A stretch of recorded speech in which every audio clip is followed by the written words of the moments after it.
Hey y'all, I was literally sitting up here. I was actually preparing my notes and everything for tonight's live broadcast. And I said, wait a minute, today is July 11th. Today is July 11th, 2024. There was something that was supposed to be significant about this day. We had talked about it before. And lo and behold, y'all, I remembered today was the day, okay, that former President Trump was supposed to be sentenced, okay? Remember what, just a few months ago, he was convicted on, I believe, 34 felonies? Today was supposed to be the day. So what I did was I did a quick search and I'm like, well, I don't see many people talking about it. Like, surely that would be headline news, right? And come to find out, there were some changes, okay? So let me tell you about what I found, information I found out, and I want to know your thoughts in the comments, okay? Thank you all so much for continuing to support me here on the channel. Listen, y'all, okay? Former President Trump's election interference sentencing was supposed to be today, July 11th. Okay, did you all know that? Were you aware of that? But listen, do you know it was postponed? That's right, y'all. But let me tell you what's going on, okay? According to my sources, when the former President Donald Trump was convicted of 34 felonies for what has allegedly been said for falsifying business records by a Manhattan jury in May, Judge Juan Merchan, I believe, M-E-R-C-H-A-N,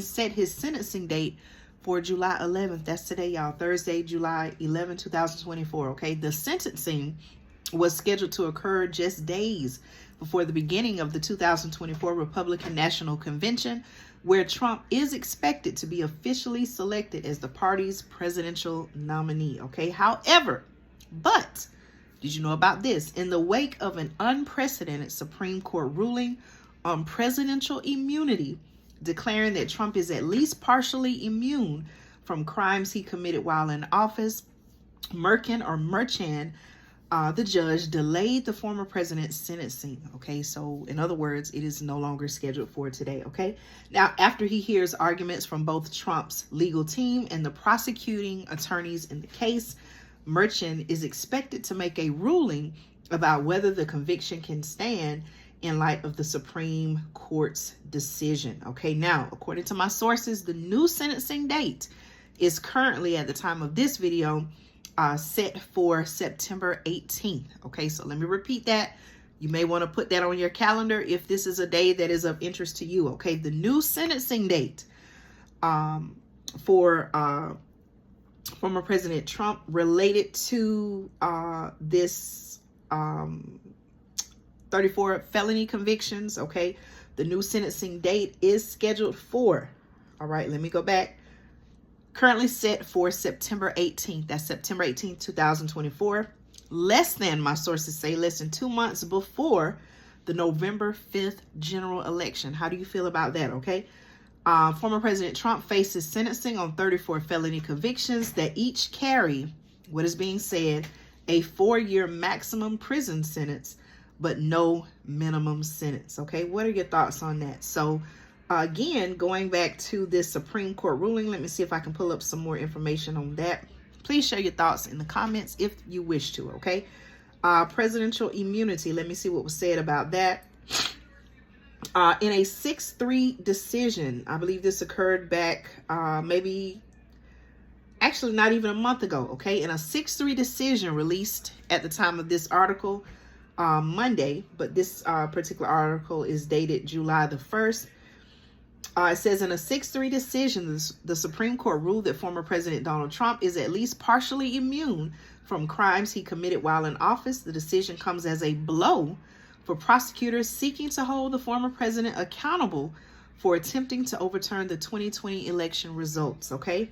Now, as Trump is the first president, former or current, to be charged with a crime, the Supreme Court's ruling veered into uncharted territory in declaring that, and I quote, official acts taken by a president are protected, while steps he took as a candidate are not. Okay, think about that, y'all. However, Chief Justice John Roberts wrote in his opinion that presidents are not fully above the law. Okay, he had this to say, and I quote, under our system of separated powers, the president may not be prosecuted for exercising his core constitutional powers, and he is entitled to at least presumptive immunity from prosecution for his official acts. Roberts wrote, he went on to say, and I quote, that immunity applies equally to all occupants of the Oval Office.